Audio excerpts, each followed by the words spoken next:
Assalamualaikum warahmatullahi wabarakatuh. Salam sejahtera untuk kita semua. Shalom, Om Swastiastu, Namo Buddhaya, salam kebajikan, Rahayu. Selamat pagi kepada Bapak, Ibu, dan para hadirin yang sudah hadir di ruangan Zoom meeting ini. Selamat datang kepada Dinas Kebudayaan Kabupaten Lingga, teman-teman komunitas dan sanggar, lalu teman-teman dari Direktorat PTLK, dan kedua narasumber yaitu Ibu Agustina Rohyanti dan juga Bapak Egy Yunaidi. Selamat pagi, Pak. Selamat pagi, Mas Abi. Saya Pradika Bimanyu atau Abi sebagai moderator pada Lokakarya pertama pagi ini. Sebelum dimulai, marilah kita bersama-sama mengucap syukur dan berdoa menurut agama dan kepercayaan kita masing-masing. Berdoa dimulai. Baik, selanjutnya mari kita bersama-sama mendengarkan lagu kebangsaan kita, Indonesia Raya.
Selanjutnya saya akan menjelaskan secara singkat mengenai agenda di Lokakarya pada pagi hari ini.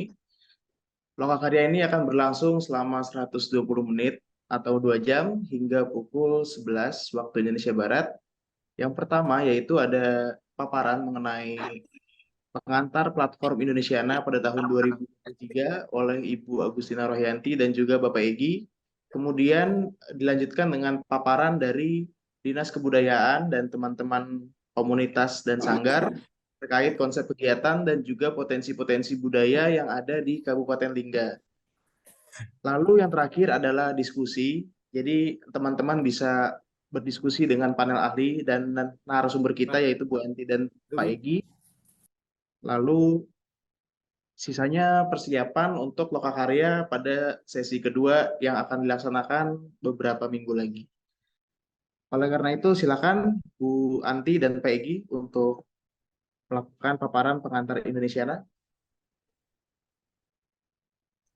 Ya, selamat siang Mas Abi. Suara saya terdengar ya? Terdengar jelas Bu Anti. Oh ya, terima kasih. Mohon dibuka paparan yang sudah saya kirimkan.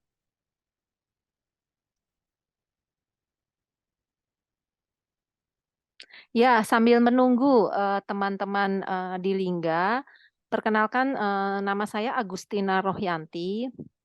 Saya dipanggil Anti. Sudah sejak tahun 2018 saya bergabung menjadi salah satu panel ahli platform Indonesiana. Jadi kalau tadi di video Pak Dirjen bilang bahwa kegiatan ini sudah tiga tahun berlangsung, itu tidak, karena sudah dari 2018. Berarti kurang lebihnya sudah 6 tahun.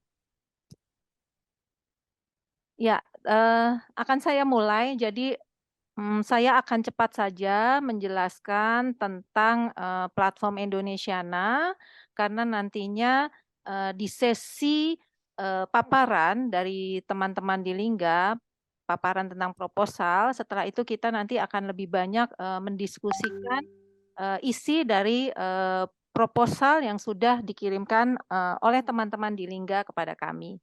Oke, saya mulai. Bapak dan Ibu sekalian, kita selalu mendengar Indonesiana, platform Indonesiana. Nah, saya akan mencoba menarik latar belakang sebelum kita sampai kepada penjelasan apa itu platform Indonesiana. Sebagaimana yang kita tahu, Undang-Undang Dasar 1945 itu menyebutkan ya di dalam pasal 32 ayat 1 tentang pemajuan kebudayaan bahwa negara memajukan kebudayaan nasional Indonesia di tengah peradaban dunia dengan menjamin kebebasan masyarakat dalam memelihara dan mengembangkan nilai-nilai budayanya. Dalam artian, negara menjamin kebebasan setiap warga negaranya untuk memelihara dan mengembangkan nilai-nilai dari kebudayaannya. Lalu berikutnya, Mas Abi. Nah, atas amanah tersebut, atas amanah Undang-Undang Dasar 1945 pasal 32 tersebut, maka lahirlah Undang-Undang Nomor 5 tahun 2017 tentang pemajuan kebudayaan.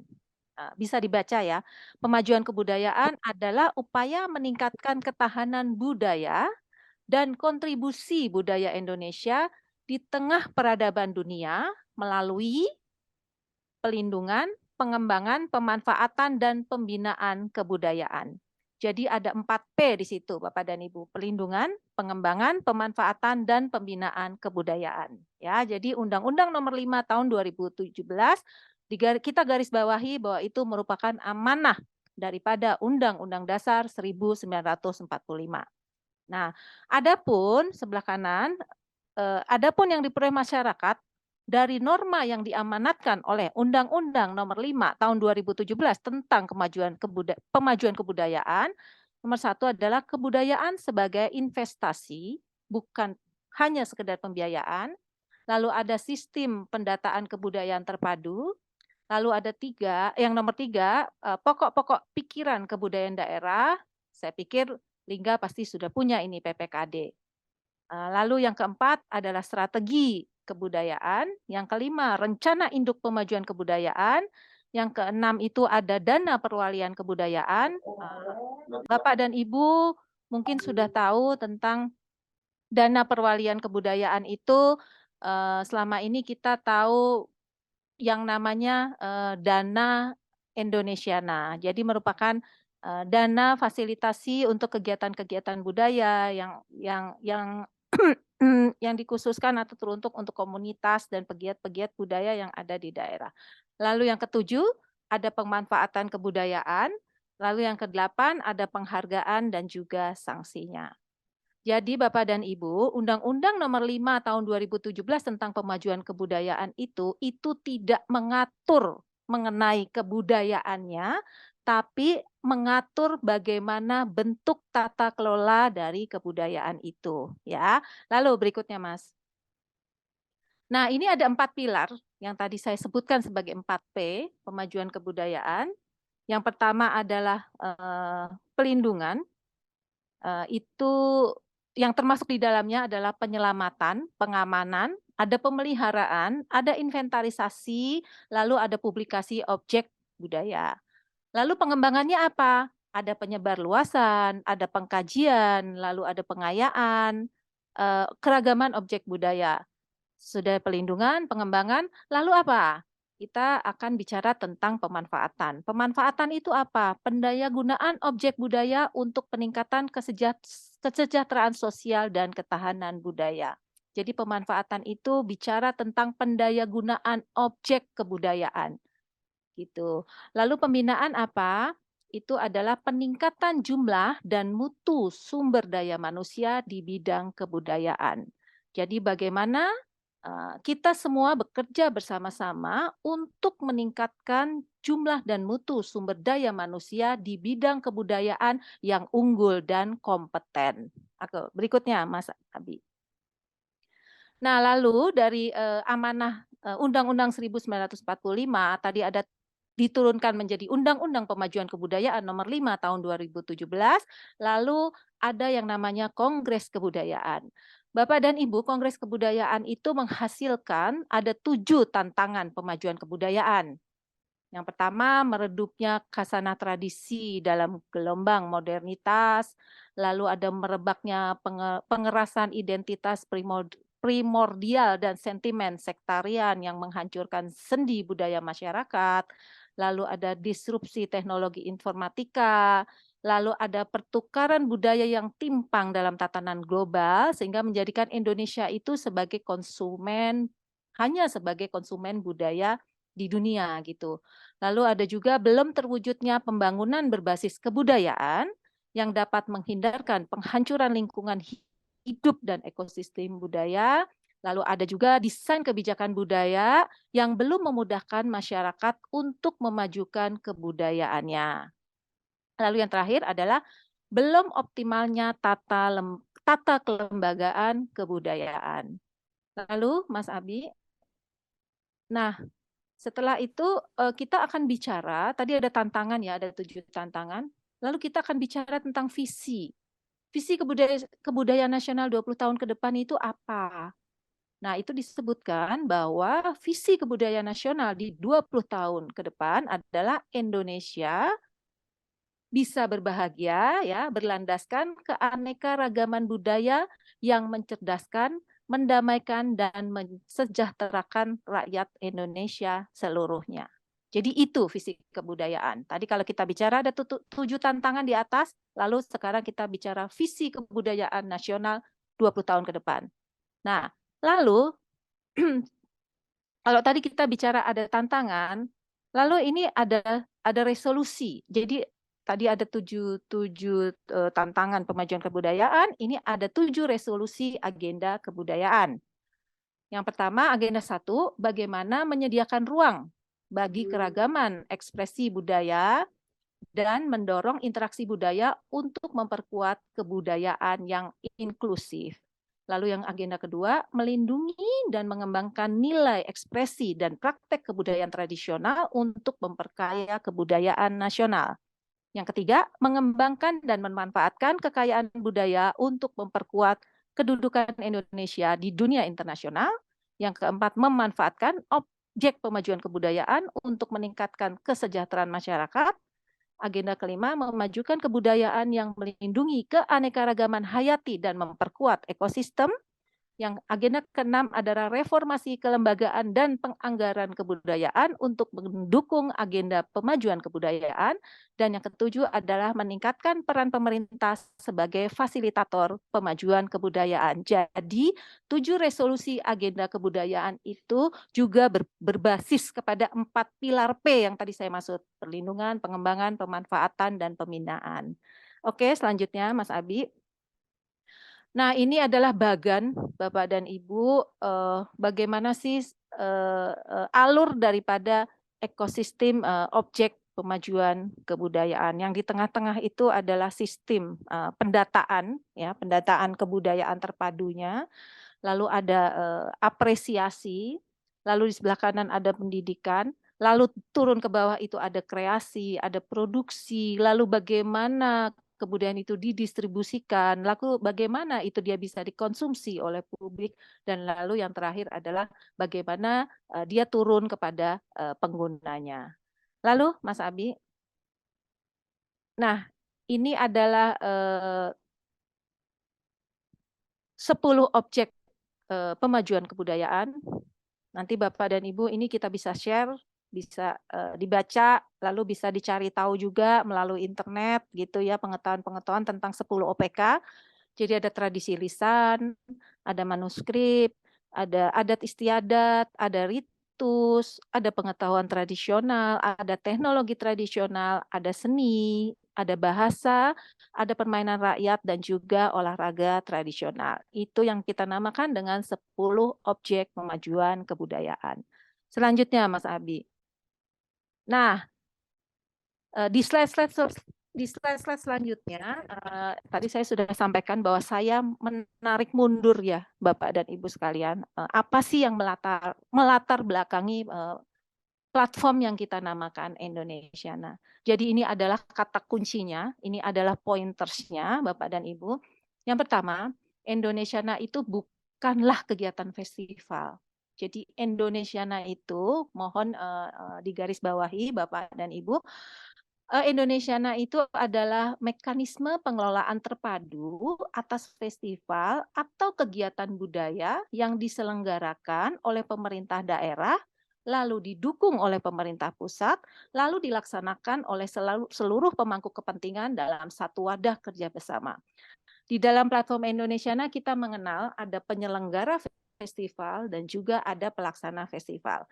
Penyelenggara festival biasanya itu terdiri dari pemerintah daerah, lalu orang-orang yang bergerak di dalam pemangku kebijakan, lalu ada Pak Bupati. Nah, pelaksana itu adalah biasanya terdiri dari komunitas, pegiat-pegiat budaya, lalu ada mungkin guru, lalu ada mungkin komunitas sejarah dan yang lain-lainnya. Jadi kita membedakan dua itu antara penyelenggara festival dan pelaksana festival. Jadi yang pertama ya, Indonesiana bukanlah festival.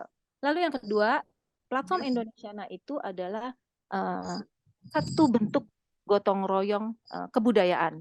Jadi bagaimana mengkonsolidasikan penggunaan sumber daya pembangunan kebudayaan secara strategis. Jadi Indonesiana meningkatkan kualitas dan mengamplifikasi dampak dari tiap-tiap festival atau kegiatan yang terhimpun di dalamnya.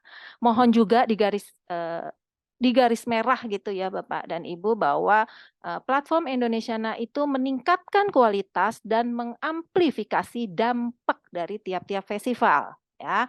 Lalu yang ketiga ada ekosistem kebudayaan. Jadi setiap kegiatan kebudayaan yang berpijak pada platform Indonesiana bukan sebatas keramaian saja atau pertunjukan budaya, namun juga memiliki tugas menciptakan dampak yang memperkuat ekosistem kebudayaan. Jadi poin 2 dan poin 3 kita bicara tentang dampak. Oke, selanjutnya Mas Abi.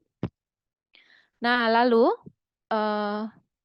tujuan dari platform kita. Jadi bagaimana kita mensinergikan dan memaksimalkan gunaan sumber daya kebudayaan untuk pembangunan nasional tentunya, lalu adanya terpolanya gotong royong, ya pemajuan kebudayaan agar lebih efektif, efisien dan berkelanjutan.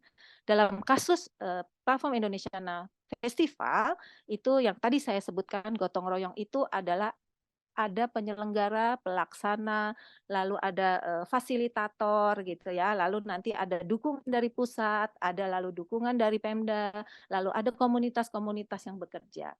Yang ketiga, meningkatnya kualitas penyelenggaraan kegiatan kebudayaan itu sendiri. Jadi diharapkan setelah nomor 2 terwujud gitu secara ideal, maka itu akan berimbas kepada yang nomor 3. Bagaimana meningkatnya kualitas penyelenggaraan kegiatan kebudayaan. Itu tujuan ya Bapak dan Ibu. Lalu sasaran apa yang ingin dicapai? Yang pertama, tercatatnya potensi sumber daya, unsur ekosistem, objek pemajuan kebudayaan yang terkait dengan penyelenggaraan festival. Banyak festival-festival di daerah, banyak festival-festival besar yang berhasil dalam bentuk penyelenggaraannya yang hebat, yang dengan ribuan orang, lalu mereka mendapatkan rekor muri. Tapi lalu apakah ada catatan potensi dan sumber dayanya, lalu unsur ekosistemnya apa saja gitu. Nah, lalu yang kedua, teraksesnya publikasi praktek baik. Jadi ini juga menjadi penting karena banyak sekali penyelenggaraan festival dari daerah-daerah yang ternyata tuh kita sebagai orang luar dari daerah tersebut gitu, itu sulit punya akses untuk melihat praktek baik atau kisah sukses dari sebuah penyelenggaraan festival. Yang ketiga adalah terjadinya gotong royong, penyelenggaraan kegiatan kebudayaan lintas kementerian, lembaga, tingkat pemerintahan, sektor di daerah, dan yang lain-lain. Yang keempat adalah terlibatnya seluruh unsur ekosistem kebudayaan daerah yang terkait dengan objek pemajuan kebudayaannya. Oke, itu tujuan dan sasaran. Berikutnya Mas Abi. Nah, ini 5 pilar Platform Indonesiana. Jadi Platform Indonesiana itu punya 5 pilar, Bapak Ibu. Slide berikutnya, Mas Abi. Nah, yang pertama ini adalah keragaman. Jadi Platform Indonesiana itu menyediakan ruang bagi keragaman ekspresi budaya, lalu mendorong interaksi untuk memperkuat kebudayaan yang inklusif. Berikutnya, Mas Abi. Lalu setelah tadi yang berikutnya adalah partisipatif. Jadi Platform Indonesiana itu juga mendorong meningkatnya peran pemerintah sebagai fasilitator pemajuan kebudayaan. Ini menjadi cukup penting di dalam ekosistem pemajuan kebudayaan. Peran pemerintah. Lalu Mas Abi. Nah, ini adalah penguatan lokal, perlindungan, pengembangan nilai ekspresi dan praktek kebudayaan tradisional untuk memperkaya kebudayaan nasional. Jadi di dalam pilar ketiga ini, Platform Indonesiana bicara tentang bagaimana melindungi dan mengembangkan nilai ekspresi dan praktek kebudayaan tradisional untuk memperkaya kebudayaan nasional. Oke, selanjutnya Mas Ardi. Nah, ini pilar yang keempat adalah gotong royong, Bapak dan Ibu. Jadi nanti diharapkan gitu dari teman-teman di seluruh daerah yang tergabung di dalam Platform Indonesiana itu terpolanya gotong royong antara pemerintah, antara pelaku kebudayaannya di sana, antara komunitas dan pemangku-pemangku kepentingan yang lainnya. Itu gotong royong. Pilar yang terakhir adalah ketersambungan. Jadi bagaimana nanti Platform Indonesiana itu berupaya untuk mendorong interaksi budaya lintas kelompok dan daerah dengan semangat persatuan. Jadi ada keragaman budaya, lalu bagaimana interaksi antar kelompok. Ya diharapkan antar kelompok itu tidak hanya di satu daerah, tapi bisa mempunyai skala yang lebih luas cakupannya. Ya. Lalu Mas Abi ke bawah.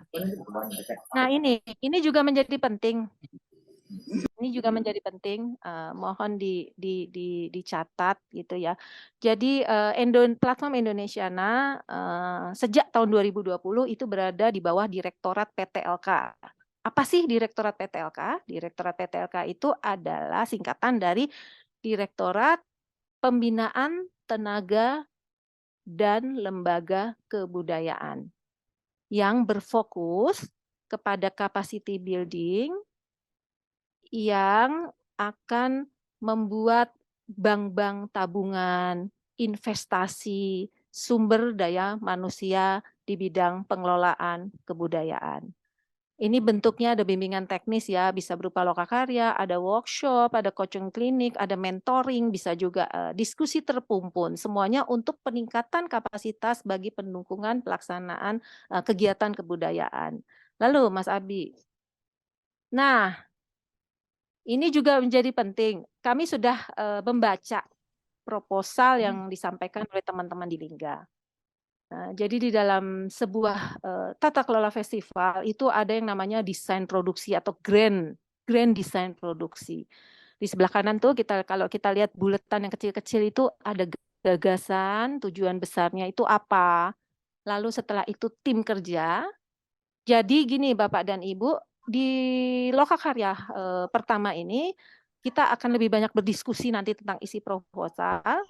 Lalu di pertemuan berikutnya diharapkan kami bisa mendapatkan susunan proyeksi daripada tim kerja. Ya. Lalu yang ketiga sudah tiba ada materi kreatif. Ada judul festivalnya apa sih? Logonya mau kayak apa? Temanya mau bicara apa? Lalu di dalamnya substansi program-programnya apa? Lalu bagaimana strategi pewartaannya?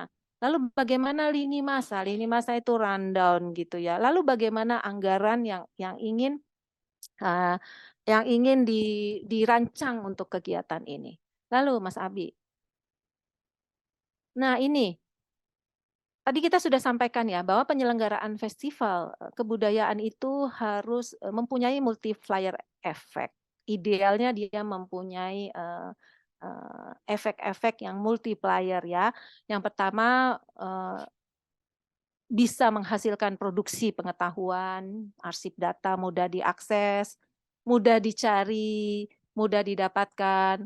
Lalu festival itu berdampak terhadap investasi kota, kota jadi nyaman, kota jadi aman dikunjungi, lalu jadi tempat belanja, bisa juga orang menjadi berinvestasi, lalu berdampak juga terhadap ekonomi, tempat wisatanya menjadi berkembang, pelaku bisnis juga menjadi lebih sejahtera, UMKM-nya lalu juga bisa lebih sejahtera dan yang lain-lainnya. Jadi penyelenggaraan sebuah festival kebudayaan itu idealnya dia berpikir tentang multiplier effect. Lalu, Mas. Nah, ini salah satu contoh dampak dari sebuah festival Sindoro Sumbing. Jadi di sana di Sindoro Sumbing itu di Temanggung itu mereka mengadakan satu program yang namanya Ngopi di Papringan. Jadi Ngopi di Papringan itu salah satu program dari Sindoro Sumbing, Festival Sindoro Sumbing, itu menghadirkan acara ngopi di Papringan. Jadi semacam dialog kopi. Di sana apa yang dikerjakan oleh teman-teman di sana? Mereka mempertemukan tuh petani kopi, siapa yang merosting, siapa pengusahanya, pedagang kopinya, lalu dihadirkan juga Kemendes, Kemenpar, Kemendikbud, penanam modal.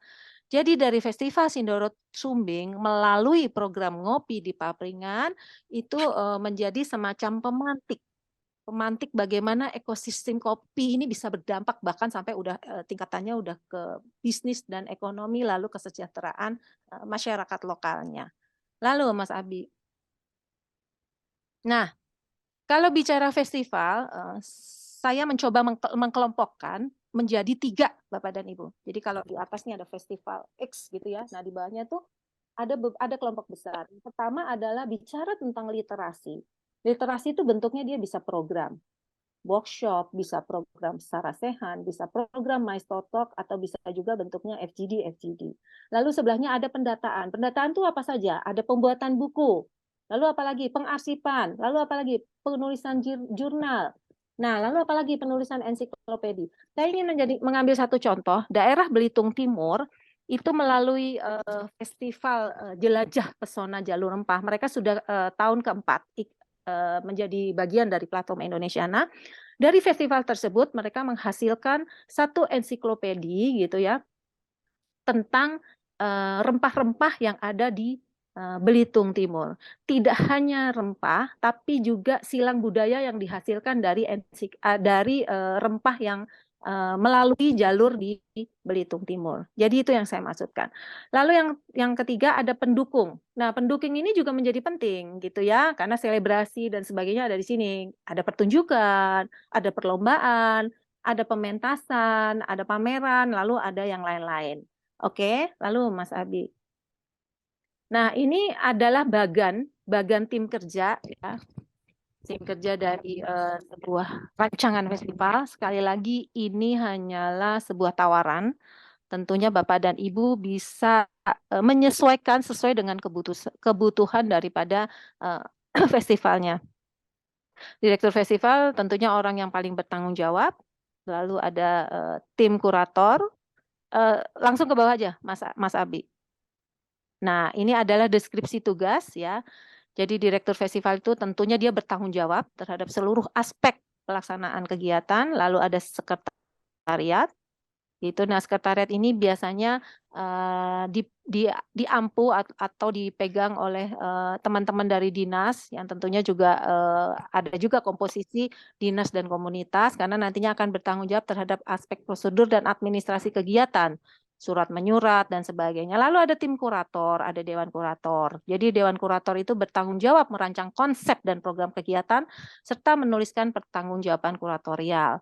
Lalu ada tim pengelolaan pengetahuan yang akan bertugas memperdalam OPK-nya melalui riset. Jadi kalau saya baca kan proposal yang disampaikan ke kami itu kan tentang pemakaian tudung saya lupa ya itu. Nah, itu nanti harus ada itu tim pengelolaan pengetahuan yang akan bertugas memperdalam OPK yang dimaksud melalui riset serta mengeluarkan dokumen OPK dan ekosistem yang mendukungnya. Lalu ada riset, lalu ada bagian arsip, nanti bisa dibaca. Lalu ke bawah Mas Abi. Lalu ada bagian artistik. Artistik ini adalah yang menerjemahkan aspek artistiknya. Jadi misalnya mau dilaksanakan di mana, di lapangan apa, di desa mana, itu nanti tim artistik yang akan bertugas. Lalu ada juga direktur program yang nanti bekerja untuk memetakan pelaksanaan program-program setiap kegiatan. Lalu ada manajer lokasi, perlengkapan teknis, acara, lalu ada komunikasi dan kerjasama yang bertugas merancang strategi komunikasi. Nanti mungkin dari Mas Egi bisa menjelaskan lebih detail. Lalu Mas Abi. Nah, ini sebenarnya setelah saya mempresentasikan panjang lebar tadi tentang platform Indonesia dan sebagainya dari Undang-Undang Dasar sampai itu amanah turun ke bawah menjadi Undang-Undang Pemajuan Kebudayaan, lalu turun lagi menjadi pilar-pilar platform Indonesia. Nah, lalu ini sebenarnya saya mencoba untuk ya barangkali saya salah ya, mencoba membuat bagan tentang apa yang ingin dikerjakan oleh teman-teman di Lingga. Jadi yang ingin saya tanyakan gitu, gagasan besar apa yang ingin disampaikan gitu dari teman-teman Lingga, lalu terutamanya judul festival apa, lalu tujuan utama dari kegiatan tersebut itu apa, karena saya mencari informasi tentang festival di Lingga itu saya belum dapatkan. Lalu sudah dikerjakan sejak tahun berapa? Lalu apakah ada proyeksi-proyeksi di tahun berikutnya? Karena sekali lagi platform Indonesiana juga berupaya agar kegiatan-kegiatan festival itu bisa berkembang dan lalu berkelanjutan lalu menjadi mandiri. Tentunya kami tidak mungkin mendampingi itu selama sepanjang tahun ya. Jadi itu yang ingin saya tanyakan, sejak tahun berapa, lalu di 2022 ada di dunia. Yang biru itu kita bicara skala. Skalanya itu mau di mana gitu. Katakan misalnya. Nah, berikutnya kapan ya kita bisa naik, kita bisa menjadi meningkat lagi menjadi internasional. Nah, yang sebelahnya mungkin nanti kita bisa diskusi, kita berpikir mengapa sih ini semua harus di Lingga gitu. Ikon apa yang ingin disampaikan, diwartakan ke publik. Lalu narasi besar apa yang ingin disampaikan oleh teman-teman gitu. Karena kan memang festival ini tidak hanya untuk skala teman-teman di Lingga ya, tapi bagaimana pengetahuan yang ada di dalam festival yang akan dibuat oleh Lingga itu bisa juga tersampaikan ke publik yang lebih luas gitu. Nanti kita akan bicarakan ini, kita akan diskusikan ini. Kayaknya selesai ya Mas Abi. Oh ya, begitu dulu paparan dari saya kembalikan kepada Mas Abi. Terima kasih semua. Baik, terima kasih untuk Ibu Anti. Mungkin sebelum paparan dari Dinas Kebudayaan Lingga, Bapak Egi Yunaidi bisa menambahkan sedikit, Pak pengantar. Silakan. Baik, terima kasih Mas Abi. Selamat pagi kepada teman-teman di Pokja Indonesianya, di Direktorat PTLK. Kemudian tentu saja kepada Bapak-Bapak, Ibu-Ibu dari Dinas, kemudian dari pelaku penggiat seni dan budaya di Lingga. Assalamualaikum warahmatullahi wabarakatuh. Salam sejahtera, shalom, Om Swastiastu, Namo Buddhaya, salam kebajikan dan rahayu. Ya, terima kasih. Senang sekali hari ini bisa bertemu dengan Bapak-bapak, Ibu-ibu dan kawan-kawan di Lingga. Tadi saya dapat tugas dan memang ini karena pertemuan pertama mungkin memang harus sedikit memperkenalkan diri. Nah, nama saya adalah Egi Yunaidi, biasa dipanggil Egi.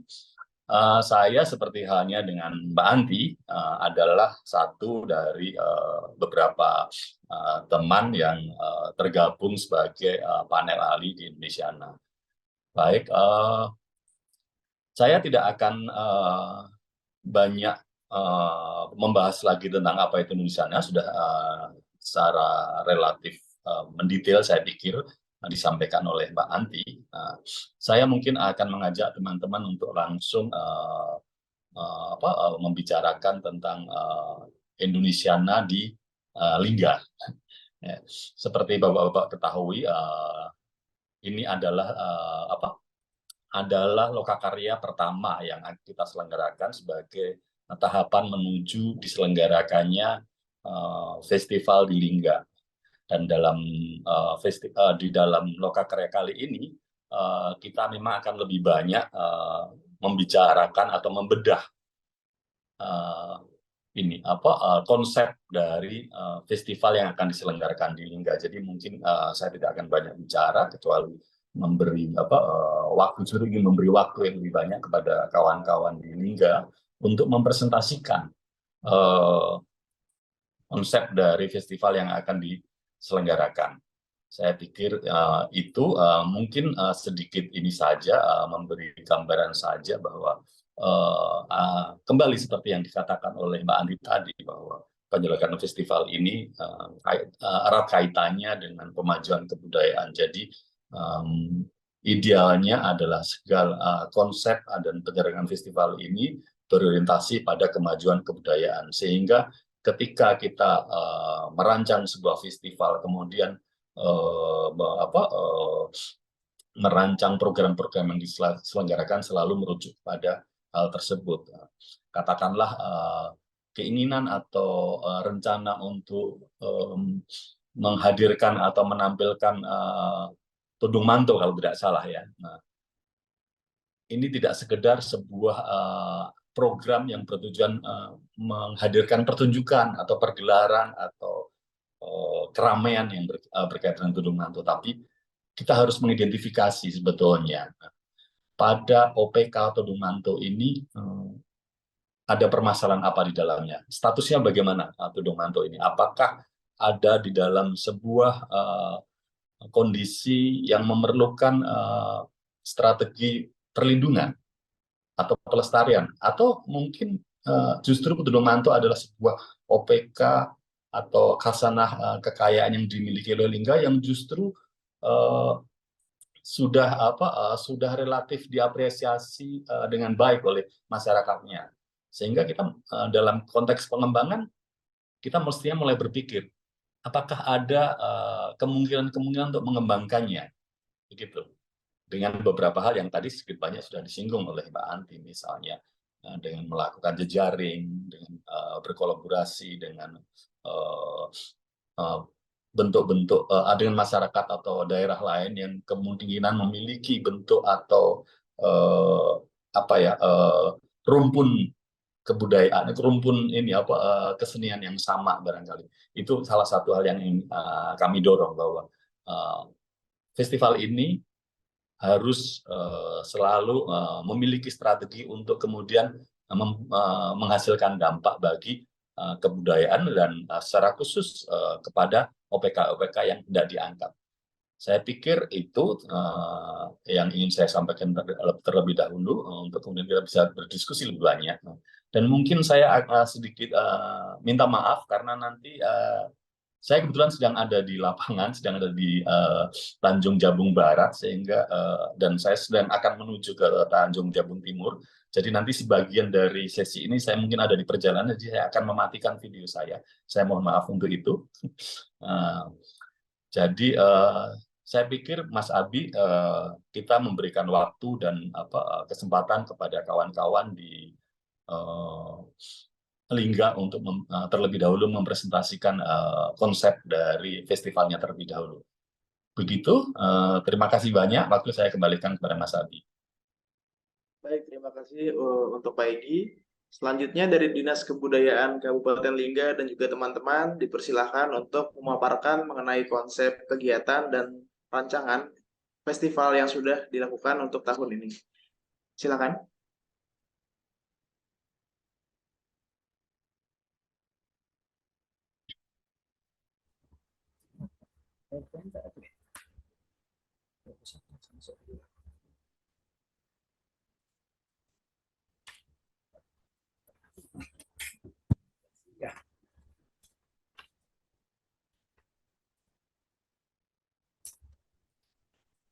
Sini Bu, saya gampang.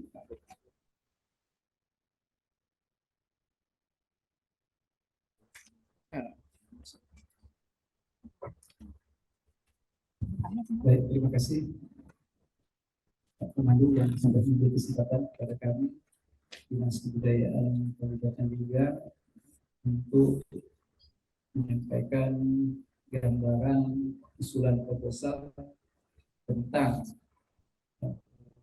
rencana pelaksanaan sana turunan sebagai warisan budaya tak benda budaya tanah Melayu untuk melaksanakan untuk direkor muri pemakaian terbanyak turunanku tahun 2023. Bisa Pak, suara saya terdengar.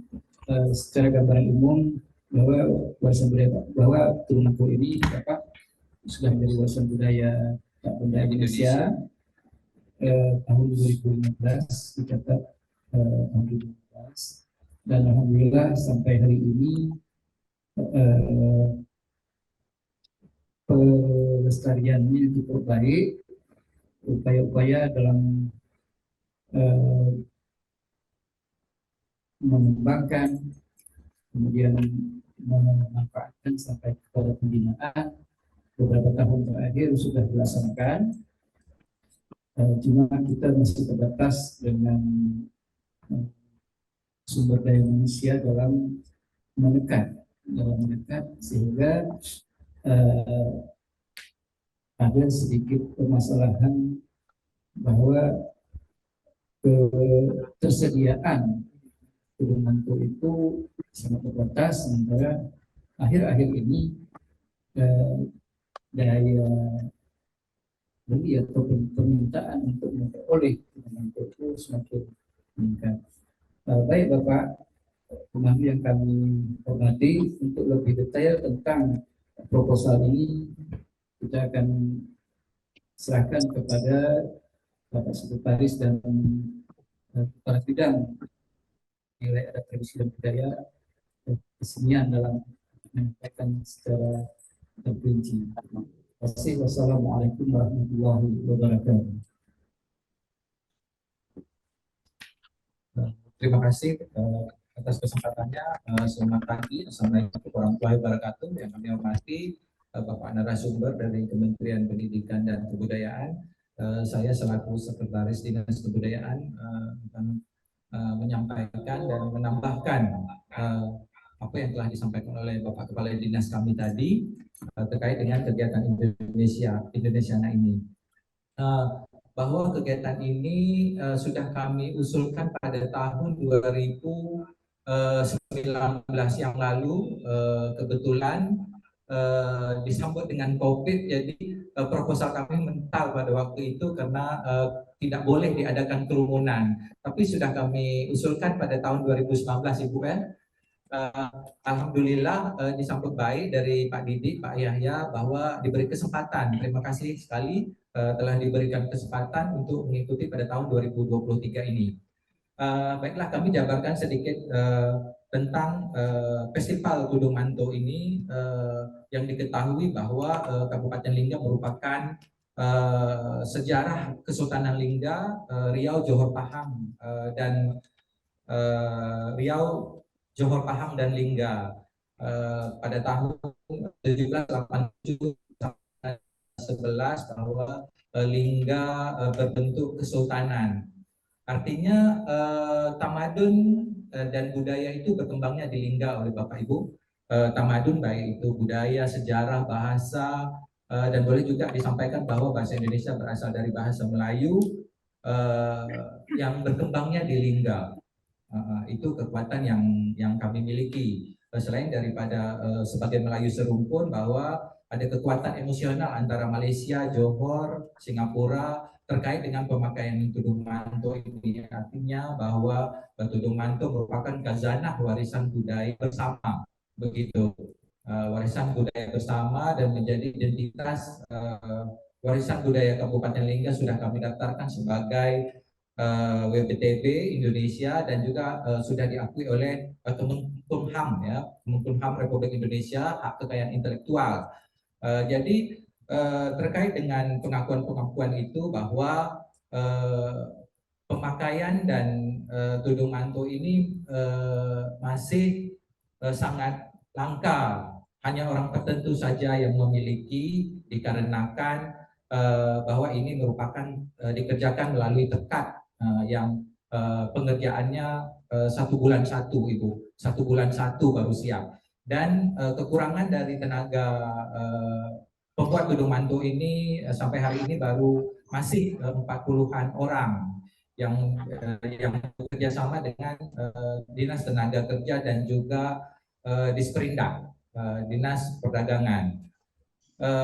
Alhamdulillah untuk mengamankan warisan ini sudah kami lakukan tadi berupa HKI dan WPTB.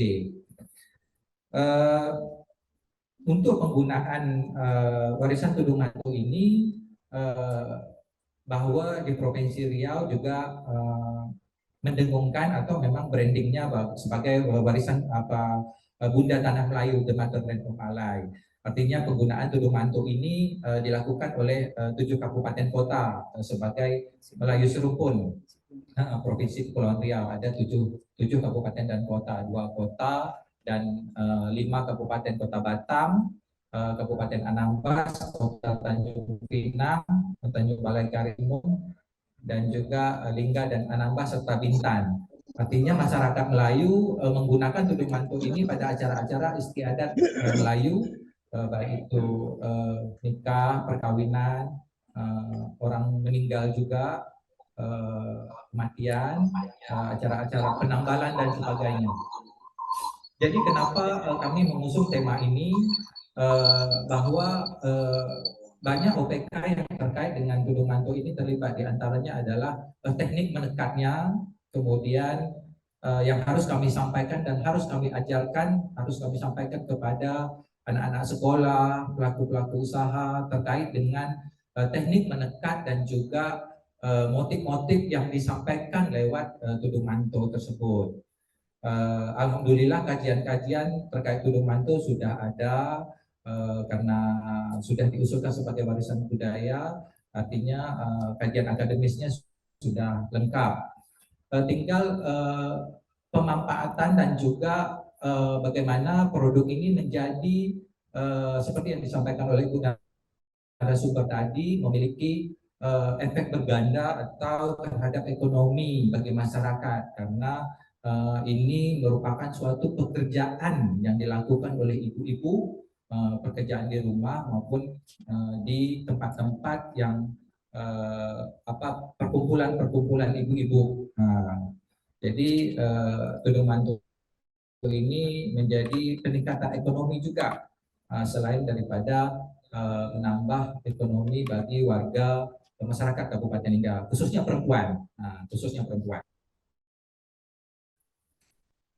Jadi kenapa kami mengajukan ini dalam platform Indonesiana, kami ingin melestarikan dalam bentuk yang lebih luas lagi, ya, baik internasional maupun nasional, yang terkurung dalam satu budaya Melayu. Ada Palembang, ada Bengkulu dan sebagainya, artinya sama sebagai serumpun Melayu juga dalam rangka yang lebih luas. Jadi itu sekian yang kami sampaikan terkait dengan proposal dan maksud dan tujuan kami pada POM Indonesiana tahun 2003 ini.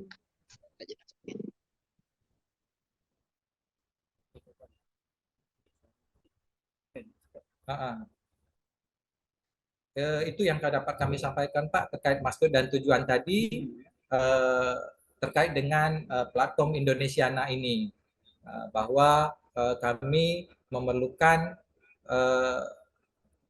dukungan dari pihak Kementerian Pendidikan dan Kebudayaan untuk mengangkat khazanah budaya ini baik nasional maupun internasional, karena untuk pasaran memang sampai hari ini masih serumpun Melayu, artinya di Provinsi Kepulauan Riau. Ada juga yang dari Johor, pihak Malaysia, karena sebagai sesama serumpun Melayu dan juga memberikan warisan dan nilai-nilai bagi edukasi, bagi pendidikan di Kabupaten Lingga. Itu saja yang dapat kami sampaikan, terlebih kekurang kami ingin berpantun. Pulau Pandan jauh ke tengah, Gunung Daik bercabang 3, Hancur Badan dikandung tanah, budi yang baik dikenang juga. Demikian, wabillahi taufiq walhidayah. Assalamualaikum warahmatullahi wabarakatuh. Waalaikumsalam. Baik, silakan Bu Anti dan Pak Igi untuk menanggapi terkait paparan mengenai objek pemajuan kebudayaan Tudung Manto yang sudah dijelaskan oleh Dinas Kebudayaan Kabupaten Lingga. Silakan. Ya, terima kasih Mas Abi. Bapak tadi kurang terdengar saya namanya Pak karena Pak Samsul, Bu. Pak Samsul. Pak Ya, Samsul, Pak gadisnya Pak Azmi. Pak Asmi dan Pak Samsul.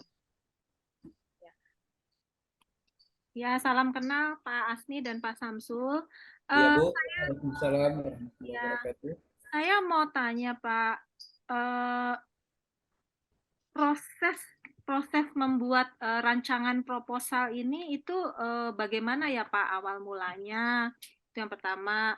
Lalu yang kedua, apakah sudah ada semacam gambaran tentang nama festivalnya, Pak? Yang ingin dibuat ini itu nama festivalnya apa? Itu yang kedua. Lalu pertanyaannya saya yang ketiga, apakah festival ini itu baru yang pertama atau memang yang sebelumnya sudah ada? Karena saya juga berusaha browsing, Pak, festival di Kabupaten Lingga gitu. Itu yang keluar adalah festival coconut apa yang dapat rekor muri, sabut kelapa Jokowi itu ya kalau nggak salah. Jadi yang keluar tuh festival di Lingga tuh hanya itu, Pak. Nah, pertanyaan saya itu apakah ini memang festival yang pertama yang ingin diadakan? Lalu pertanyaan berikutnya, apakah sudah ada rancangan program-program yang nantinya ada di dalam festival itu, Pak? Misalnya ada pertunjukan kah, lalu ada workshop kah tentang tudung manto, itu kan? Karena kan tudung manto ini seperti yang tadi disampaikan baru terdata ada 40 ya, 40. Nah, apakah ada rancangan-rancangan program seperti itu? Lalu pertanyaan berikutnya tentang ini juga Pak, data-data tentang tudung manto ini gitu kan pastinya sudah banyak kan. Nah, itu bagaimana sistem pengarsipannya, Pak? Itu dulu dari saya. Mungkin teman-teman yang lain bisa ikut berdiskusi. Jadi kita bisa aktif ya di dalam Zoom kali ini. Terima kasih. Baik, Bu Agustina, kami akan coba menjawab terkait dengan usulan kami tadi bahwa Tudung Manto ini kami kemas dalam satu rangkaian festival pada nantinya pada bulan November itu disempenakan dengan Hari Jadi Kabupaten Lingga yang kita ketahui bahwa platform Indonesiana harus ada dana sharing, bukan dari Pemda. Ada dana sharing dari Pemda, jadi sudah kami sharingkan dengan APBD yaitu berupa terkait dengan rekor muri tadi, Bu. Rekor untuk mendapatkan rekor muri yang sifatnya itu nanti ada tarian massal daripada 100 penari yang menggunakan tudung manto yang juga menceritakan bagaimana tentang pembuatan tudung manto itu juga tentang sejarah dan budayanya. Jadi ada penari massal dan juga ada pemakai terbanyak oleh ibu-ibu nanti terbanyak, Bu, terbanyak yang digunakan oleh ibu-ibu nanti ada pawainya dan juga pertunjukan. Ada pertunjukan. Jadi Ibu pada festival Sempena Hari Jadi itu kita beri gelar dengan Festival Bunda Tanah Melayu yang isinya bermacam-macam kegiatan. Seperti yang ada lokakarya, ada pertunjukan OPK yang lain juga, terutama seni, terutama di bidang seni. Yang puncaknya adalah tadi itu, Bu, yang puncaknya adalah pertunjukannya adalah itu penari massal, 100 penari massal yang melibatkan pemusik, penari, kawan-kawan budaya dan juga kawan-kawan daripada sanggar. Jadi kami juga ingin mengajukan lokakarya atau seminar terkait dengan tudung manto ini, Bu. Jadi nanti banyak terlibat seperti pengrajin, seperti masyarakat, dari akademisi, terutama dari dunia pendidikan. Apakah nanti itu lokakaryanya, apakah seminar itu di awal, yang tentu endingnya adalah ditampilkannya pemakai terbanyak tudung manto dan juga penari massal 100 penari massal pada hari puncak sebenarnya hari jadi Kabupaten Lingga itu pada tanggal 20 November tahun 2023 ini. Nah, itu awalnya mula rancangannya sehingga terbentuk proposal ini, Bu. Kemudian terkait dengan penganggaran, alhamdulillah sebagian sudah kami adakan di APBD terkait dengan untuk khusus rekor muri, dan akan ada perubahan juga lagi nanti di APBDP di tahun 2023 ini. Nah, itu Bu dulu, Bu. Ya, baik Pak Asmi. Berarti kira-kira kalau saya berusaha bukan menyimpulkan ya, tapi berusaha membuat ini ya satu plot gitu ya. Berarti yang rekor muri itu merupakan puncak acara gitu ya Pak ya? Iya Pak, iya Bu. Ya, merupakan puncak acara. Yang itu diperkirakan ada di tanggal 20 November. 20 November. Nah, berarti di sebelum-sebelumnya mungkin ada pra-festival ya Pak ya? Ya, ada Bu. Ya, ada beberapa program-program festival yang akan dirancang. Lalu apakah tim kerjanya sudah mulai dibentuk Pak? Kalau untuk Panitia, tim kerja itu kalau untuk kepanitiaan rekor muri yang untuk hari jadi itu biasanya karena dijalankan dengan hari jadi itu melibatkan OPD lain, Bu. Itu menggunakan tim kabupaten atau SK Pemda. Tapi untuk teknis kegiatan penyelenggaraan kebudayaan itu diserahkan kepada Dinas Kebudayaan. Jadi ini gawe besar, Bu, gawe besar tahunan begitu. Jadi memang kebetulan Ibu tadi buka cuma ada terkait dengan Kakonat, tapi perlu kami sampaikan bahwa festival ini dari tahun 2017 ada Festival Bunda Tanah Melayu, ada Tamadun Melayu Antarbangsa, memang cukup banyak festival-festival yang sudah disejalankan dengan hari jadi, Bu. Jadi momen besar ini memang pada hari jadi seperti yang akan kami lakukan ini. Iya Pak, karena saya tuh mencari di proposal itu judul biasanya kan gitu ya Pak. Kita kalau kayak saya nih orang luar gitu ingin tahu di Lingga festival apa kan biasanya akan mengklik gitu. Nah judul festivalnya tuh tidak kami temukan di dalam proposal gitu. Jadi begitu saya klik festival di Lingga munculnya yang festival Coconuts itu gitu. Ternyata sudah pernah dilaksanakan sejak tahun 2017. Nah itu yang tadi saya maksudkan di dalam paparan saya bahwa pendataan pengarsipan itu menjadi penting Pak. Lalu bagaimana itu diwartakan? Sayang kan sejak 2017 ternyata sudah ada gitu. Tapi orang luar mau cari tentang pengetahuan atau praktek baik di Lingga mana tidak ada semacam itu. Mungkin nanti untuk di pertemuan kedua Pak, semoga saja kami sudah bisa dapatkan itu ya Pak. Jadi rancangan-rancangan program festival. Lalu yang terutamanya sebenarnya tim kerja, karena tim kerja ini yang akan melaksanakan acara tersebut Pak. Nah tim kerja itu diharapkan banyak juga dari komunitas-komunitas yang terlibat, ada pegiat-pegiat kebudayaan di sana, mungkin ada sanggar. Jadi platform Indonesiana itu sekali lagi karena berfokus pada peningkatan SDM, maka kami berharap agar teman-teman di sana, itu teman-teman sanggar, pegiat budaya, komunitas itu tidak hanya mereka ditempatkan sebagai penampil, Pak. Biasanya kan sebagai penampil, mereka cuma nari, main musik, apa melukis apa selesai. Tapi di platform Indonesia, di platform kami tidak demikian.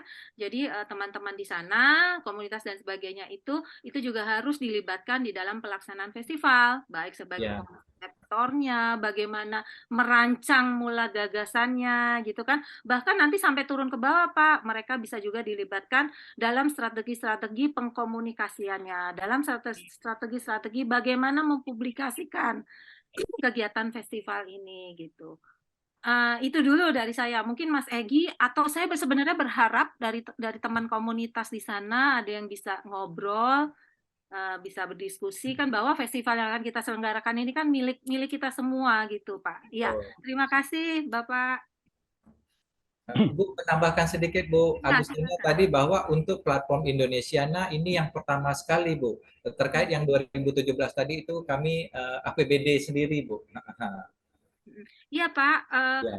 Ya, memang yang diharapkan juga nantinya kita tidak mendampingi terus-menerus, memang Ya. harus mandiri. Cuman tadi tuh saya tidak bisa menemukan gitu festival apa sih yang dipunyai Lingga gitu. Apa sih gitu. Nah, nggak ketemu gitu, Pak. Nah, itu kan sayang ya gitu. Memang yang tadi saya sudah sampaikan di paparan, nanti kan mungkin ada sesi lokakarya juga untuk luring ya, Pak ya. Kita akan datang ke sana. Nah, itu memang grand design sebuah produksi festival tuh memang besar, Pak. Jadi ada judul, ada yang tadi saya sudah sharekan gitu. Itu merupakan bagian yang saling terkait. Supaya makin besar, orang makin banyak tahu gitu. Oh iya, potensi Lingga tuh ada ini gitu. Melalui bentuk festival yang akan kita kerjakan bersama-sama gitu. Gitu, Pak. Terima Ya, kasih. Bu. Terima Ya. kasih. Nah. Baik, terima kasih Mas Abi. Apakah saya boleh ikut? Nah, terima kasih. Kebetulan saya sudah dalam posisi di jalan, jadi mohon maaf saya tadi sampaikan video saya sudah saya matikan karena sinyalnya suka tidak stabil. Baik, terima kasih atas penjelasan juga diskusi tadi dengan Mbak Anti dari Pak Samsul maupun dari penjelasan di awal dengan Pak Asmi kalau tidak salah ya. Tadi sedikit banyak sudah memberikan gambaran walaupun ada banyak juga pertanyaan-pertanyaan yang kemudian muncul. Pertama, saya mencoba sebelum itu saya ingin mengatakan dulu bahwa paling tidak kawan-kawan, bapak-bapak, ibu semua sudah mengambil sebuah keputusan untuk mengangkat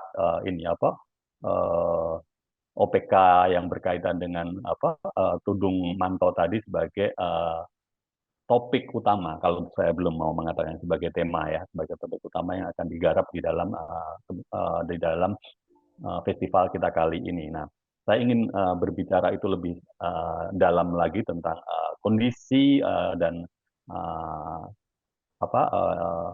status dari tudung manto itu, yang kemudian dari situ mungkin kita bisa bersama-sama mendiskusikan bentuk program yang relevan gitu ya. Pertama, pertanyaan saya adalah tentang kondisi dari tudung manto itu tadi. Informasi yang disampaikan tadi bahwa sementara ini hanya ada sekitar 40 pengrajin itu saya berasumsi, saya tidak berani memastikan. Mungkin bapak-bapak, ibu-ibu dan kawan-kawan yang lebih tahu itu. Dengan adanya 40 pengrajin ini sebenarnya situasinya situasi semacam apa sih? Apakah itu situasi yang dianggap sebagai sebuah kondisi yang cukup membuat kita semua nyaman bahwa ini sebuah tradisi yang akan terus berlanjut? Mereka kira-kira itu pada di usia berapa sih pengrajinnya gitu ya? Jangan-jangan mereka ini udah sepuh-sepuh semua begitu ya? Iya, tentu. Bagaimana proses regenerasi yang terjadi? Apakah anak-anak muda ini masih tertarik dengan tudung manto ini untuk tidak sekedar memakainya gitu? Misalnya terlibat dalam proses produksinya, apakah tertarik menjadikannya sebagai sebuah profesi, atau kalau itu bukan profesi misalnya sebuah sampingan begitu ya. Saya tidak tahu juga apakah mereka ini pengrajin ini menjadikan itu sebagai profesi penuh, jadi mereka full time sebagai pengrajin tudung manto atau melakukannya di kegiatan sehari-hari. Saya juga belum tahu, mungkin bisa dijelaskan juga. Terus bagaimana kawan-kawan yang lebih muda ini bisa kemudian tertarik untuk melibatkannya, untuk terlibat dalam produksi ini dan siapa tahu menjadi pengrajin juga. Apakah ada ketertarikan itu atau tidak? Saya menduga tidak, karena ini adalah pola yang relatif umum sebetulnya terjadi pada seni-seni tradisi dan khususnya di seni di kerajinan ya. Itu kita melihat di banyak daerah semakin surut gitu. Terus kemudian juga apresiasinya ya. Tadi saya bicara soal produksi, apresiasi masyarakat ini terhadap tudung manto seperti apa gitu ya. Apakah mereka dengan bangga bisa bangga menggunakannya sehingga itu menarik orang untuk untuk memakai lebih banyak, dan kemudian ini akan dengan demikian kita akan optimis bahwa oh ini akan berkembang, atau sebaliknya orang sudah mulai jarang memakainya. Hanya pada kesempatan-kesempatan tertentu orang memakainya. Nah, dengan memetakan problematika dan kondisi sekitar ini, sekitar tudung manto ini, barangkali kita kemudian bisa merancang sebuah program yang lebih memberi jawaban atas uh, OPK Sudomanto ini. Oh ternyata misalnya, ini asumsi saya misalnya, dalam kondisi yang memang agak terancam gitu katakanlah, kita kemudian melakukan program-program misalnya. Tadi sudah disinggung sebetulnya, akan ada semacam uh, seminar atau lokakarya begitu. Nah, itu mungkin hal yang menarik juga. Terus kemudian kita berpikir mungkin bisa melakukan program-program yang tujuannya meningkatkan ini apresiasi dari anak-anak muda ini terhadap tudung manto. Apa bentuknya misalnya? Lokakaryanya itu barangkali akan ada lokakarya yang secara spesifik menyasar para pengrajin misalnya. Karena di beberapa daerah misalnya di yang tentu saja yang kami share adalah pengalaman kami dengan Indonesiana, di daerah-daerah yang lain, katakanlah di daerah Bajawa atau Ngada, Flores, ya, di saat dengan salah satu yang diangkat adalah tenun. Di sana terjadi proses ketika proses pewarnaan alami itu sudah sudah mulai berkurang, bahkan semakin sangat sedikit dibanding dengan penggunaan pewarna kimia. Sementara mereka punya tradisi yang sebetulnya sangat kaya, dan hanya tinggal beberapa orang yang memahami ininya, proses dan pembuatannya. Setelah diteliti lebih lanjut, ternyata salah satu problem dan penyebab dari berkurangnya penggunaan warna alami adalah eh, ada kenyataan atau kondisi ketika tanaman-tanaman yang dipakai untuk proses pewarnaan alami itu semakin susah ditemukan. Jadi ada sesuatu yang sangat menurut saya agak out of the box begitu ya, sebuah program dari festival kebudayaan itu salah satunya adalah berupa penghijauan atau atau penanaman tanaman-tanaman yang yang sudah jarang diketemukan untuk proses pewarnaan alami. Itu salah satu contoh saja ketika memang problemnya adalah problem di sana kebetulan adalah semakin berkurangnya tanaman-tanaman tersebut. Jadi mari kita melihat lebih jauh hal-hal yang berkaitan dengan kondisi maupun status dari tudung manto ini, sehingga kita kemudian bisa mengembangkan program-program yang akhirnya mempunyai dampak langsung demi pelestarian atau pemajuan. Kalau ini sudah maju artinya pengembangan dari tudung manto berkaitan dengan proses produksinya atau barangkali motifnya dan semacamnya. Kami ingin dengar tentang itu, Pak. Terus kemudian saya pikir itu dulu, nanti satu-satu tentang ini kita pengen mendengarkan penjelasan tentang tudung manto itu dulu. Yang lain mungkin bisa menyusul.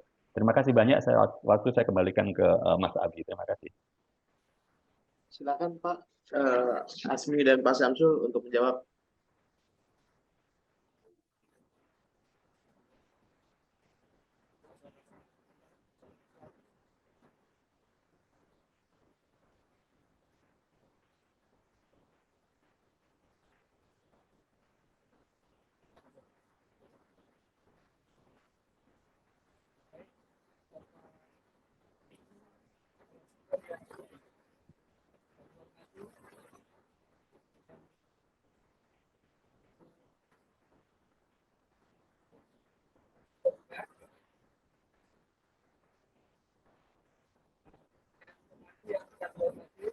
gambaran dari kami keresahan kegalauan yang ada pada Bapak. Jadi pada pikir kami Mohon maaf, suaranya kurang terdengar, Pak.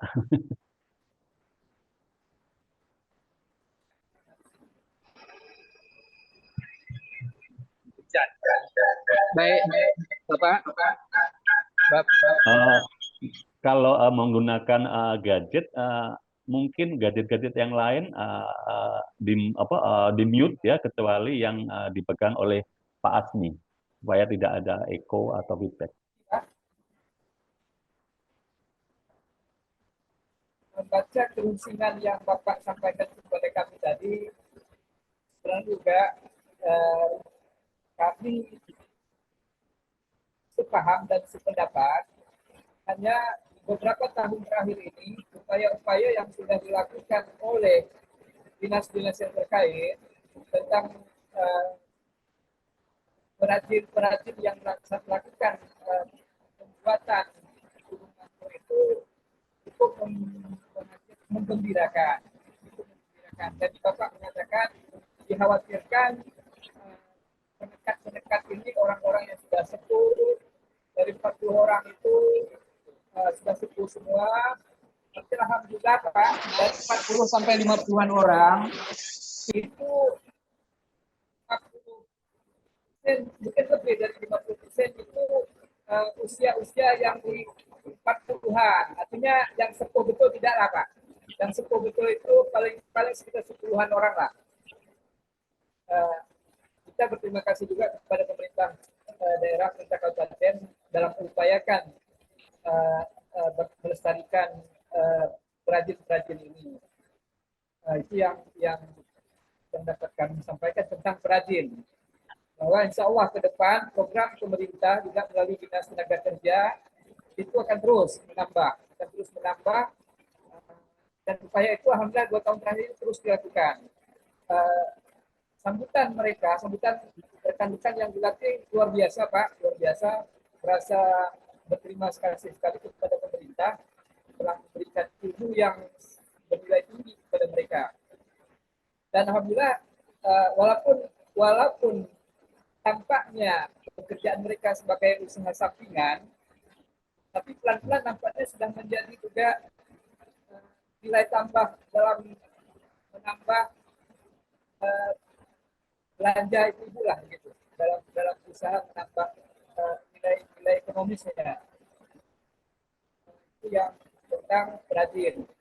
Kemudian tentang apresiasi, bagaimana apresiasi yang diberikan oleh masyarakat sekarang ini, kami cukup merasa lega juga. Pelan-pelan nampaknya rasa memiliki, rasa mengapresiasi, menghargai, mencintai Kedung Mangku ini sudah semakin membuka kembali Pak.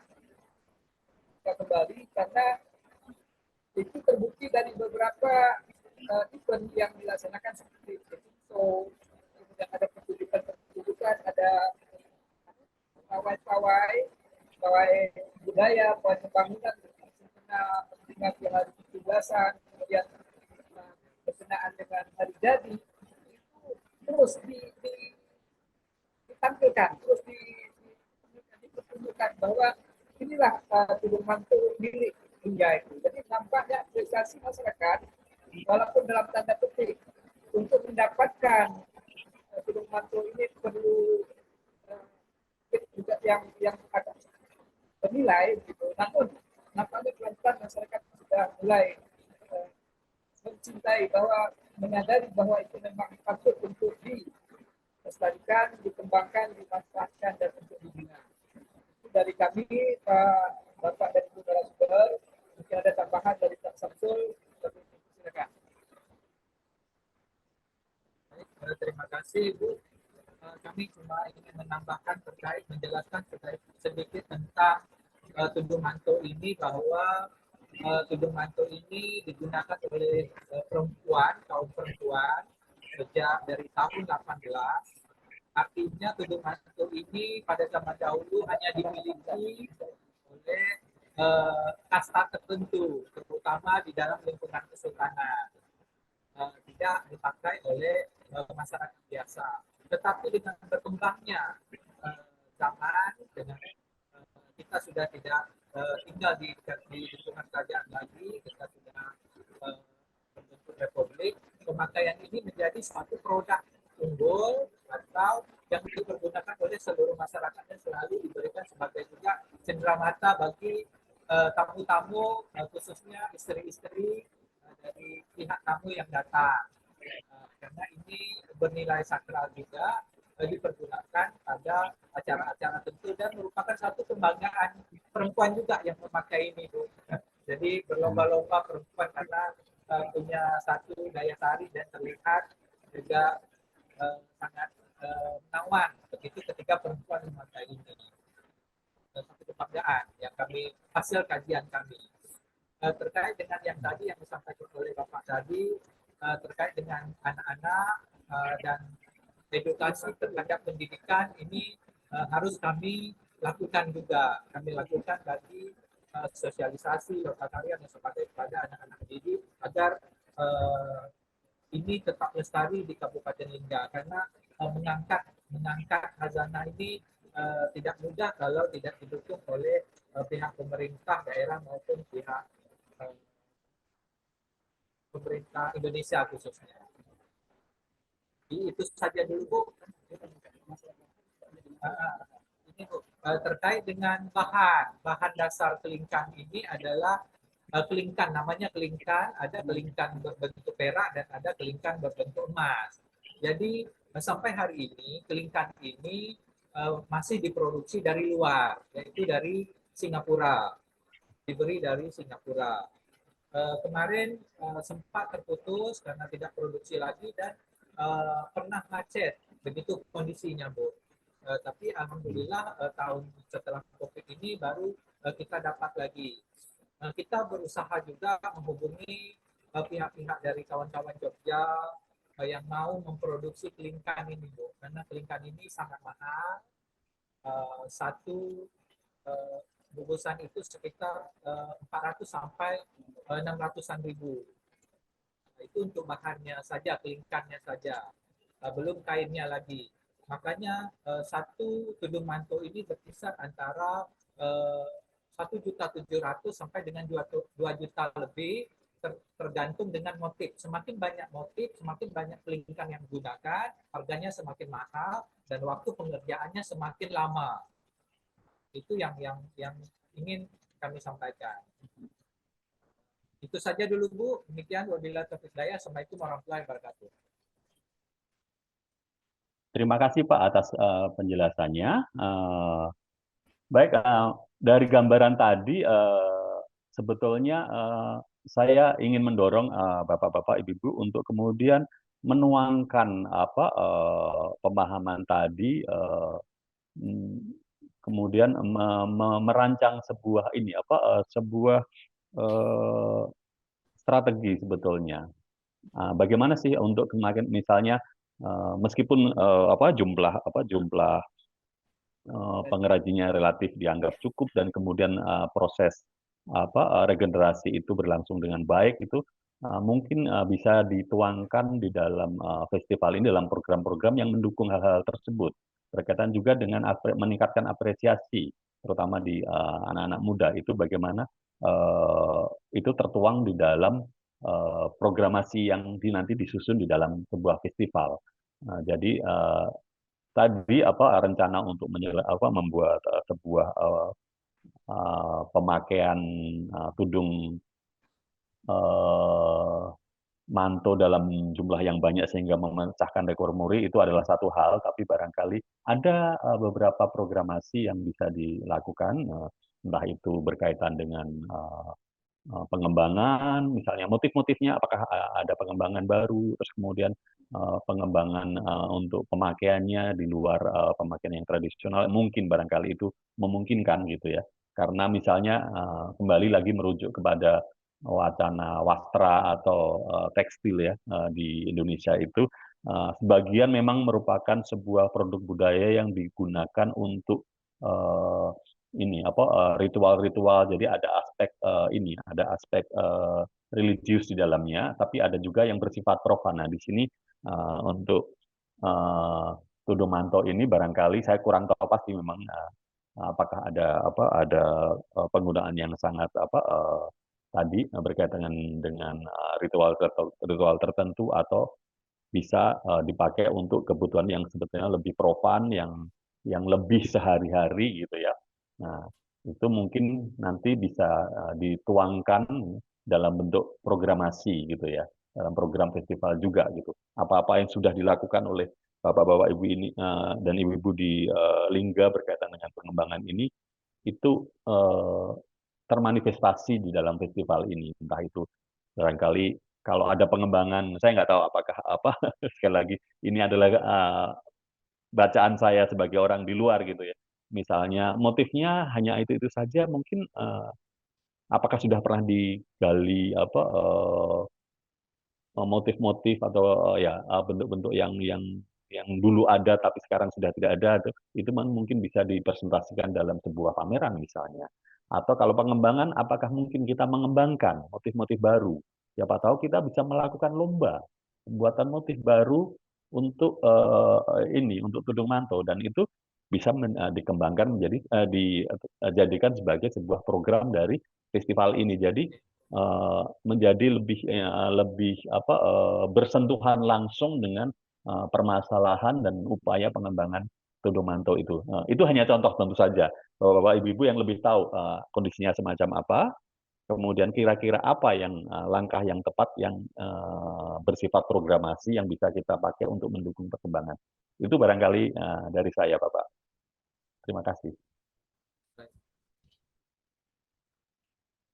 Baik, terima kasih Pak Egi. Mungkin dari teman-teman komunitas atau sanggar yang sudah hadir di Zoom ini ingin memberikan tanggapan, silakan jika ada.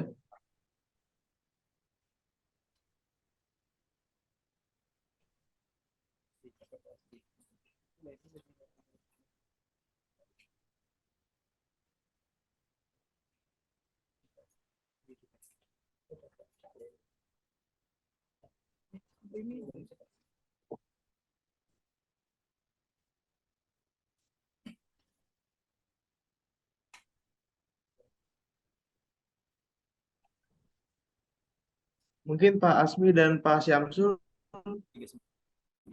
apa di ruangan Zoom ini ada teman-teman dari komunitas yang bergabung, Pak? Sudah ada salah satu pengrajin, boleh Pak? Boleh sini. Boleh, silakan Pak. Tapi jangan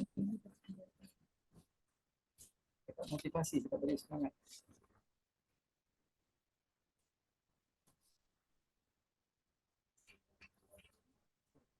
Basket.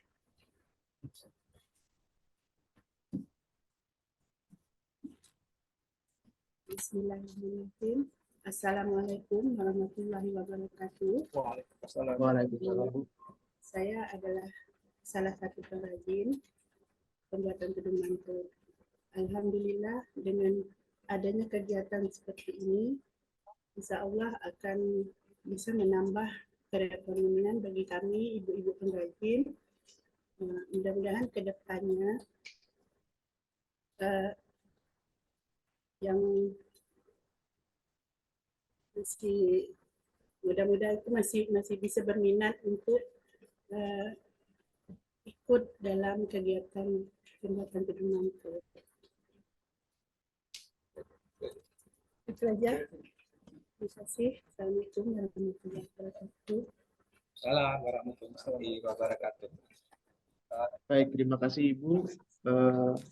Masih ada waktu sekitar 20 menit lagi. Mungkin Bu Anti dan Pak Egi dan teman-teman yang lain masih ada pertanyaan terkait diskusi kali ini. Kami minta Pak Hasbi mungkin. Pak Hasbi dan kawan-kawan mungkin dari komunitas budaya, seni budaya dan sanggar. Silakan Pak Hasbi.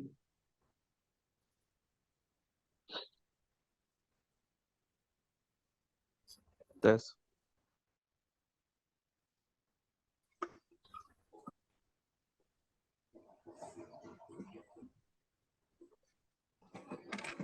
Assalamualaikum warahmatullahi wabarakatuh.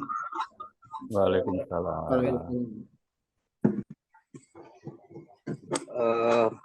Terima kasih untuk kesempatan yang diberikan. Kami dari pelaku seni di Lingga menyambut baik kegiatan Indonesia. Nah ini sebab di Lingga sendiri memang tadi seperti disampaikan, memang event-event kita belum ada yang bisa ditemukan atau dicari lewat internet untuk kegiatan pagelaran besar. Kecuali kemarin terakhir Festival Gunung Daik dan Tamadun Melayu kalau tak salah kemarin.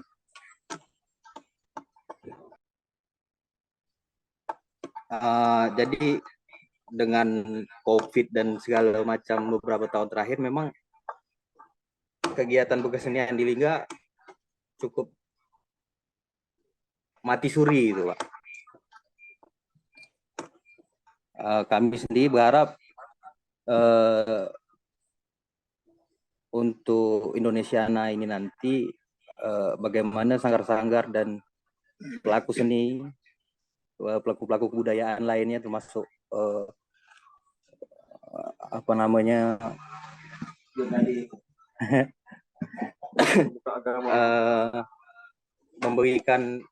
dapat memberikan sumbangsi terhadap kebudayaan Indonesia secara luas, dan juga memberi ruang kepada kawan-kawan untuk berkesenian di Kabupaten Lingga gitu.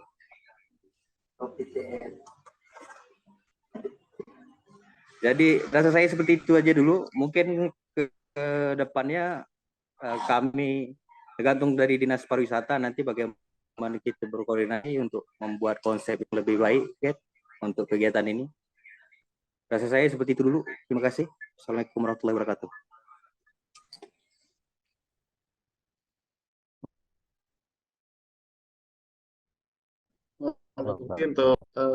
Mungkin Bu Andi masih ada tanggapan, Bu?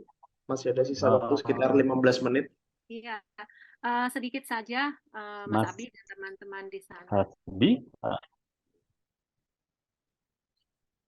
Halo, Mas Egi. Saya mungkin ada Hasbi. Ya, ini Mas Egi dulu. Ya,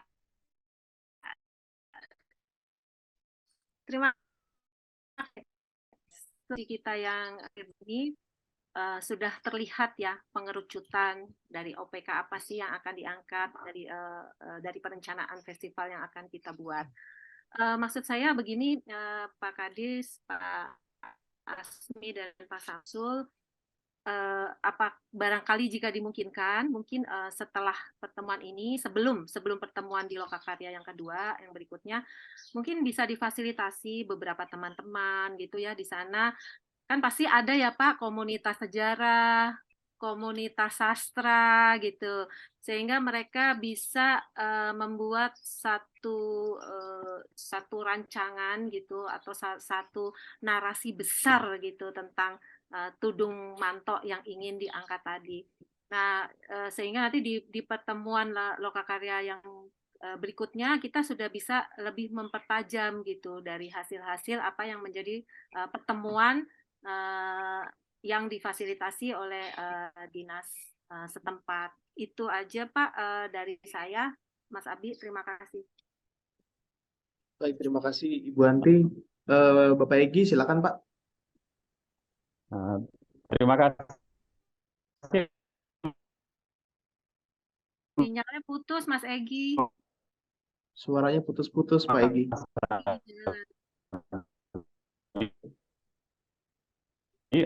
Kalau tadi sudah nyambungkah? Sudah. Halo. Sudah ya, Pak, sudah. Oke.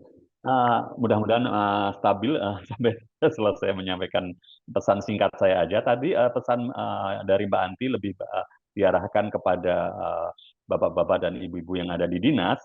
Saya ingin memberikan pesan kepada teman-teman di komunitas. Tadi dari yang saya tangkap dari beberapa hal yang disampaikan oleh teman-teman di komunitas, saya tangkap tadi ada keinginan untuk ikut berpartisipasi, tapi saya juga melihat masih ada sikap yang sifatnya menunggu. Nah, saya pikir Indonesiana ini mempunyai platform yang sangat memiliki salah satu pilar yang sangat